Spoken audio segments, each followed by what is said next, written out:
Ladies and gentlemen, I never visited Israel at all until the year 2000, and I never wanted to go there. It didn't sound the kind of place which had anything to offer me. So, when in the year 2000 I objected as a matter of sheer rationality and justice that while Israelis were being blown to bits in buses and cafes during what was called the Second Intifada, they were being called Nazis for dealing with the perpetrators, I was astounded to be immediately attacked as a Jew. I was accused immediately of dual loyalty, of being too Jewish, and of waving the shroud of the Holocaust to sanitize the crimes of Israel.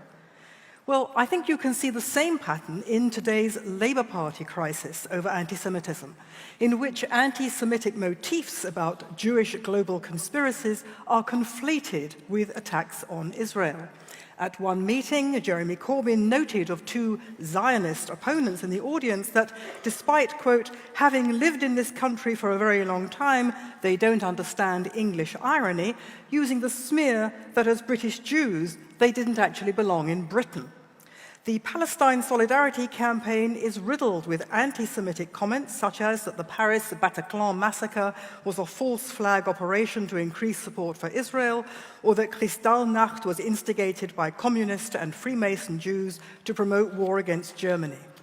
Today, a German neo-Nazi group has linked to the BDS movement, noting with approval its efforts to isolate the Zionist aggressor state in defense of the rights of Palestinian people. The language of BDS and the far right is interchangeable. Those who say anti-Zionism is not anti-Semitism would have us believe that all this is simply a coincidence. I say it is not, and that anti-Zionism is weaponizing anti-Semitism, and this is why. Let's define, first of all, what we're talking about.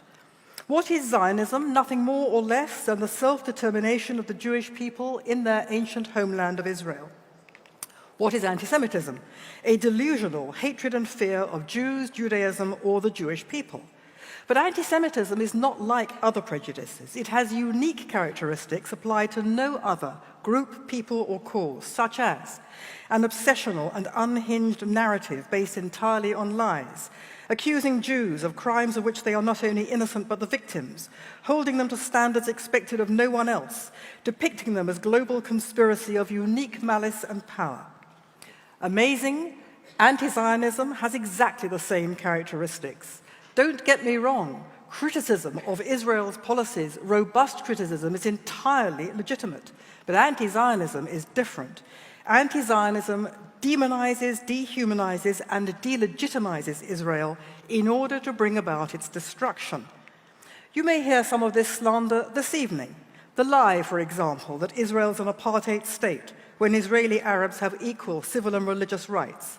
The lie of ethnic cleansing, when the Arab population in the disputed territories has more than quadrupled since Israel's rebirth in 1948. The lie that the Israelis are willful child killers, when they in fact go to unique lengths to avoid killing civilians in their always defensive wars, and when the ratio of civilians to fighters that the Israelis kill is at least 3 or 4 times better than any other country, including Britain. The lie of Israel's human rights violations, when it's the only country in the Middle East where Arab Muslims and Christians, women and gays can live in freedom and safety. Fundamentally, anti-Zionism is based on the big lie that the Jews seized and occupied another people's land. But history and law show that's completely untrue. The Jews are the only extant indigenous people of the land. Israel was their kingdom more than 3,000 years ago. Driven out when it was occupied, they maintained a continuous presence in the land under the waves of colonialism: Assyrian, Roman, Abbasid, Mamluk, Ottoman, the British. They fought off Arab colonialists to re-establish their state in 1948 and are still fighting off Arab colonialism.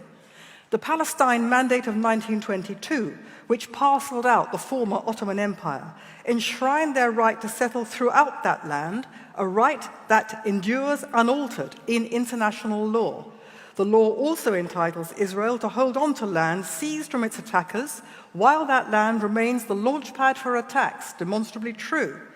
The Jews are therefore fully entitled to live in both Israel and the disputed territories, even though they have always agreed to share it with those Arabs who lay a claim to it. but the Palestinians have refused to share it and have responded to repeated offers of a state of their own with terrorism and war. Israel is the only place where Jewish peoplehood makes sense, but anti-Zionism singles out the Jewish people alone as having no right to their homeland. Of course, many groups aspire to a homeland, but Israel is not an aspiration. Israel is a country. No other actual country is singled out for destruction and the mass murder that would inescapably follow. No one tells the Kurds, for example, their aspiration to a homeland is illegitimate and racist. People say Zionism is racism because of the big lie the Jews stole the land. Anti-Zionism thus writes the Jews uniquely out of their own history. It is an anti-Jewish calumny. Now, people say anti-Zionism can't be anti-Semitism because some Jews are anti-Zionist. Very true. But in fact, there have always been Jewish anti-Semites, Karl Marx, to name but one, who wrote, quote, "The emancipation of the Jews is the emancipation of mankind from Judaism." Yes, a small fringe of ultra-Orthodox Jews campaigns against the state of Israel, but they nevertheless pray every day that the Jews should return to live in Zion free of foreign rule. Their beef is they think the return in Israel is premature and should happen under different conditions, so their problem is a matter of timing. What they do not believe is the core doctrine of anti-Semitism, that the Jews have no right to the land of Israel. Now, there's a vital distinction to be made between anti-Semites and anti-Semitism. Many, many decent people believe these lies about Israel out of ignorance or ideology. That does not make them necessarily anti-Semites. But the discourse they endorse is still anti-Semitism's current mutation. Moreover, by supporting Palestinianism, they are supporting not just anti-Zionism, but anti-Semitism too. The Palestinians' real agenda, not two states, but exterminating Israel and replacing it by Palestine, as they repeatedly have told us over the years, is based on an anti-Jewish animus. The evidence of this is all around.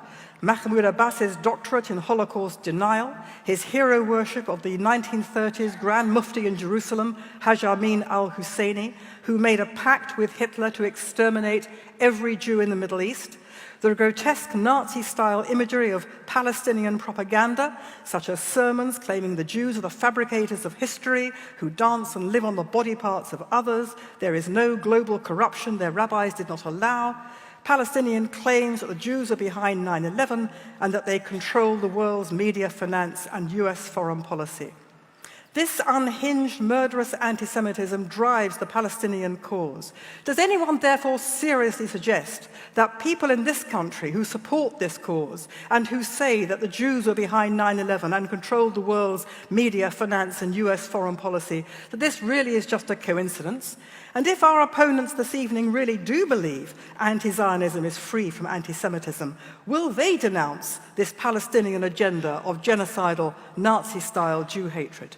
This is not an academic debate.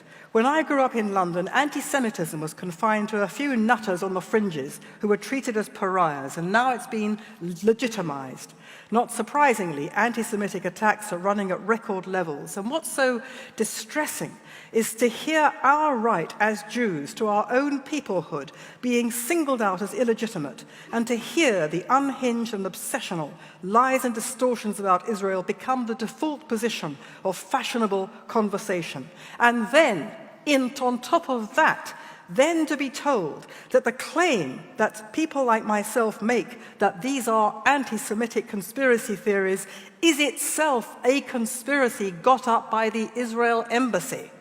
And it's supposed to be we Jews who have no sense of English irony. Anti-Semitism, in conclusion, ladies and gentlemen, always attacks Jews as a collective. First, it attacked us as a religion. Then it attacked us as a race of people. Now it attacks us as a people, as the collective Jew in Israel, with exactly the same characteristics as Jew hatred through the centuries. The aim to be free of Jews now takes the form of the aim to be free of the Jewish state. Anti-Zionists treat Israel as the Jew among nations, to be uniquely vilified, slandered, and exterminated. That, ladies and gentlemen, is why anti-Zionism is the new anti-Semitism.